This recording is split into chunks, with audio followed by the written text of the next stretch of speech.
So hello everyone. तो आपने तो मेरा फाइनल लुक देख ही लिया है। तो चलिए अब उसे रिक्रिएट करते हैं। उसके लिए हमें फर्स्ट तो मैं यहाँ पर स्टेप बाय स्टेप बताने वाली हूँ, आप ध्यान से देखना। फर्स्ट मैंने यहाँ पर रिकॉर्ड का प्राइमर यूज किया है क्योंकि पोर्स को मिनिमाइज करने के लिए, ताकि हमारे स्किन के अंदर फाउंडेशन ना जाए, क्योंकि स्किन के अंदर फाउंडेशन जाने से तभी हमारी स्किन को नुकसान पहुँच। और अब दूसरे स्टेप में यूज करेंगे रिकॉर्ड का लाइफलाइन, जो आप सीरम भी बोल सकते हो।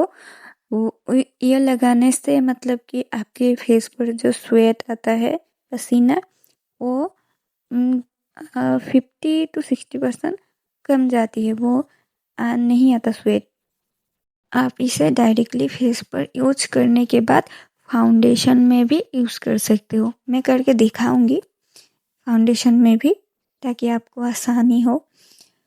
तो आप पहले इस सीरम को लगाकर, लाइफलाइन जो मैंने बताया, लाइफलाइन को लगाकर अच्छे से अपने फेस पर अच्छे से लगा लीजिए, क्योंकि वो जहाँ जहाँ पर आपको स्वेट आता है वहाँ पर थोड़ा सा ज़्यादा क्वांटिटी में यूज करना, तब आपको स्वेट जो है नहीं आएगी। फिर हमने डार्क कंसीलर से अपने डार्क एरिया को मिनिमाइज किया है, जो आप देख सकते हो। फिर मैंने ब्यूटी ब्लेंडर से उसे ब्लेंड कर रही हूँ। आँखों के नीचे किसी का ज़्यादा डार्क सर्कल रहता है तो वो ऑरेंज करेक्टर यूज कर सकते हैं। ऑरेंज करेक्टर यूज करने के बाद डार्क कंसीलर से मिनिमाइज कर देना। मुझे इतना ज़रूरत नहीं है तो मैंने ऑरेंज करेक्टर को अवॉइड किया है। आप लोगों को चाहिए तो आप लोग ले सकते हो। अब मैंने यहाँ पे रिकॉर्ड का फाउंडेशन लिया है, जो कि इसका शेड नंबर है 04 एंड लुधियाना। तो आप इसे एक प्लेट पर निकाल कर, बिल्कुल लिक्विड सा है, बहुत अच्छा है, बहुत बहुत अच्छा शेड आती है, जो आप नॉर्मल स्किन टोन वालों को ये शूट करेगी। तो आप इसे अपने फेस पर, आधे फेस पर अप्लाई करके भी देख सकते हो रिजल्ट। तो मैंने इसे अपने फेस पर लगाकर फिर ब्यूटी ब्लेंडर से ब्लेंड कर रही हूँ। और बार बार मेरे यहाँ पे मेरा बाल जो है मेरे फेस पर आ रहा था, मैं उसे हटा भी गई थी, क्योंकि बाल आने से परेशानी होती है ना। तो फिर मैंने एक साइड अपने फाउंडेशन को ब्लेंड कर लेती हूँ और दूसरी साइड फिर आपको लगा कर दिखाऊंगी। अब मैं दूसरी साइड भी अप्लाई कर रही हूँ, क्योंकि आप देख ही सकते हो कितना लाइट वेट फाउंडेशन है। मतलब लगाने के बाद फील ही नहीं हो रहा जब मैंने अपने फेस पर कुछ लगाया है। बहुत लाइट वेट है और बहुत ही शाइनी है, बहुत अच्छा है। आप देख ही सकते हो कितना ग्लो है फाउंडेशन में। फिर मैंने एक साइड लगा पर, आप फाउंडेशन जब भी लगाओ हमेशा कानों पर भी ज़रूर लगाओ और अपने नेक पर भी ज़रूर लगाए। थोड़ा सा अप्लाई कीजिए, ज़्यादा नहीं, थोड़ा सा अप्लाई कर लीजिए और सब कुछ को ब्लेंड कर दीजिए। पर आप याद रखिएगा, फाउंडेशन को ज़्यादा ब्लेंड नहीं करना, क्योंकि ब्लेंड करते करते जो ओवर ब्लेंड हो जाता है तब हमारे वहाँ से फाउंडेशन हट जाता है। तब आप लोग सोचोगे तो कवरेज तो आया ही नहीं। बट आपको उतना भी नहीं, जितना ज़रूरत है उतना ही करना है, ज़्यादा नहीं। फिर मैंने वो हो जाने के बाद मैंने क्रीम ब्लशर यूज किया है। मेरा ब्लशर है मार्स का, तो आप भी ले सकते हो। मुझे शेड याद नहीं है, बट मार्स का है ये। शेड कितना था मुझे याद नहीं, मैं आपको बाद में बता दूंगी। तो आप क्रीम ब्लशर का शाइन देखो, शाइन कितना ज़्यादा है, बहुत अच्छा है। आप थोड़ा सा भी लोगे तो आपका काम हो जाएगा। क्रीम ब्लशर लगाने से मतलब नेचुरल लगता है आपका ब्लशर, तो अच्छा लगता है, बहुत अच्छा लगता है। तो आप लगा सकते हो। और क्रीम ब्लशर को जिस तरह से फाउंडेशन ब्लेंड किया उस तरह से ब्लेंड ना करें, अपने ब्यूटी ब्लेंडर को दूसरी तरफ से ही ब्लेंड करें। और उसके बाद हम अपने आइज़ के नीचे की हाईलाइटिंग जो है वो कर लेते हैं। हाईलाइटिंग करने से आपके फेस फेस जो है निखर कर दिखती है, वरना चपी चपी सी मतलब कैसी लगती है ना। तो आप हाईलाइटिंग कर लेंगे आँखों के नीचे। आँखों के नीचे करने के बाद नोज़ पर भी कर सकते हैं, नोज़ के अपर एरिया को, और आप चीक बोन भी कर देंगे। अपने चिक्स पे करने से मतलब अच्छा लगता है देखकर। आप आँखों के नीचे, चिक्स पर और अपने हेड पर, फोरहेड पर थोड़ा सा कर सकते हो हाइलाइटिंग। हाइलाइटिंग करने के बाद भी आपका फेस जो है अच्छा लगता है। आप ज़रूर करना।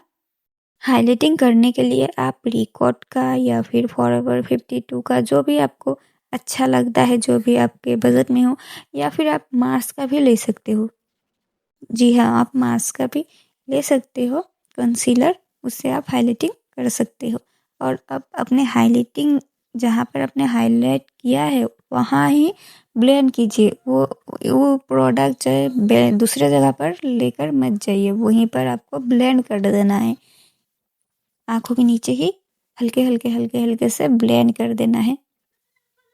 उसके बाद हम पाउडर सेटिंग कर लेंगे। पाउडर सेटिंग में मैंने यहाँ पर पीएससी का पाउडर लिया है, टेंसलोशन पाउडर, शेड 02 है शायद, मुझे इतना याद नहीं। और आप जब भी पाउडर सेटिंग करो फर्स्ट तो अपने आँखों के नीचे करो, वो भी मिनिमम से भी मिनिमम पाउडर के साथ। पहले अपने पाउडर को निकालने के साथ ही अपने हाथों पर लगा लो। उसके बाद आप आँखों के नीचे लगा दो। आँखों के नीचे लगाने के बाद अपने माउथ के पास एरिया में लगा दो। फिर अपने थोड़ा करके अपने फेस पर लगा लो। इतना ज़्यादा नहीं, थोड़ा सा लगा लो, क्योंकि जो हमारे फाउंडेशन है वो सही से बैठ जाए, क्योंकि पाउडर से ही तो फाउंडेशन बैठता है ना। सेट कर लीजिए।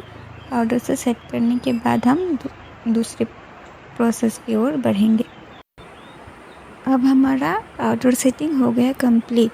अब हम पीएससी का माइक्रो फिनिश मेकअप फिक्सर से हमने मेकअप किया है, पाउडर लगाया, जो फेस अभी पाउडरी लग रही है, उसको मिनिमाइज करेंगे। वो कैसे होगा? जब आप ये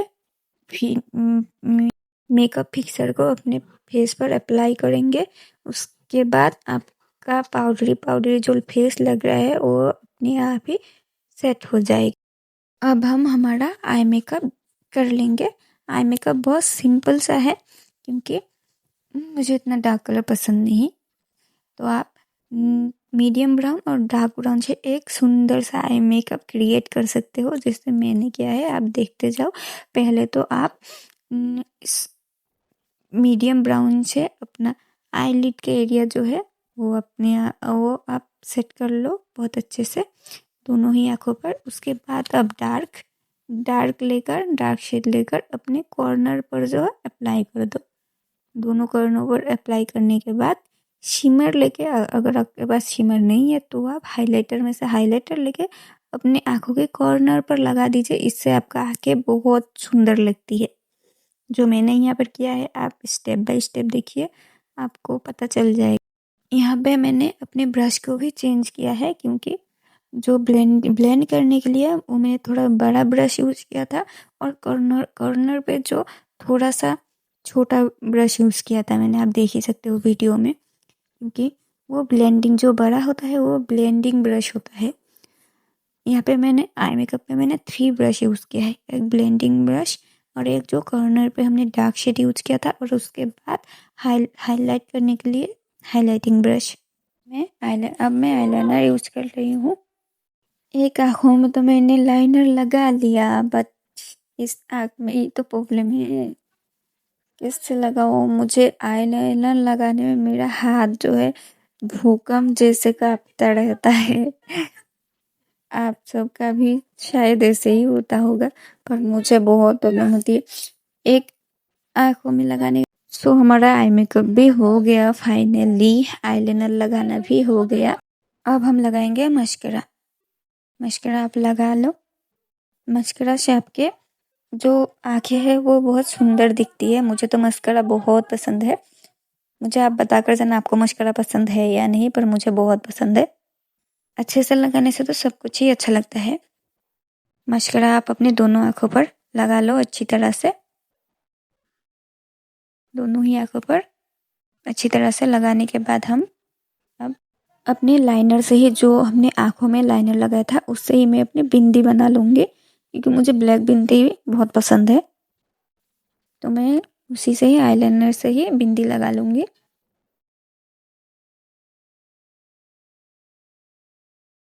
और उसके बाद हम अब लगाएंगे लिपस्टिक। उससे पहले हम यूज़ कर लेते हैं लिप लाइनर।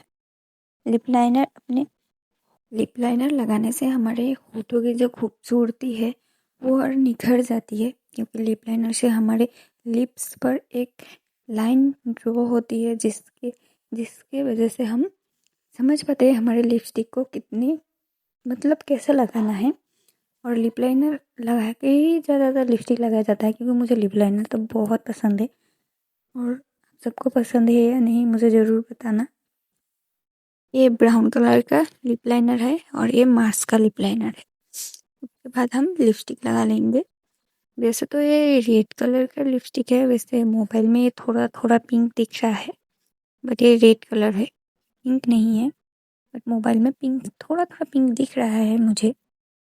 और मैं आँखों के नीचे थोड़ा ब्राउन कलर को अप्लाई कर लूँगी, इससे आँखें जो अच्छी लगती है, बड़ी बड़ी लगती है देखकर। और आप चाहो तो काजल भी अप्लाई कर सकते हो। मैंने स्किप किया है काजल, क्योंकि मैंने लाइनर लगाया था ये ऑलरेडी, इसलिए मैंने उसको स्किप किया। उसके बाद हम आईलैश लगा लेंगे, आँखों की पलके, जो कि ये भी मार्स का ही है, जो मैंने नायका से लिया था। और ये ग्लू जो है वो पीएससी का है, वो भी मैंने नायका से ही लिया है। आपको चाहिए तो आप डीएम कर दीजिए, मैं आपको भेज दूँगी। और ये रहा मेरा फाइनल लुक। आप सब बता कर जाना मेरा लुक आप सबको कितना है।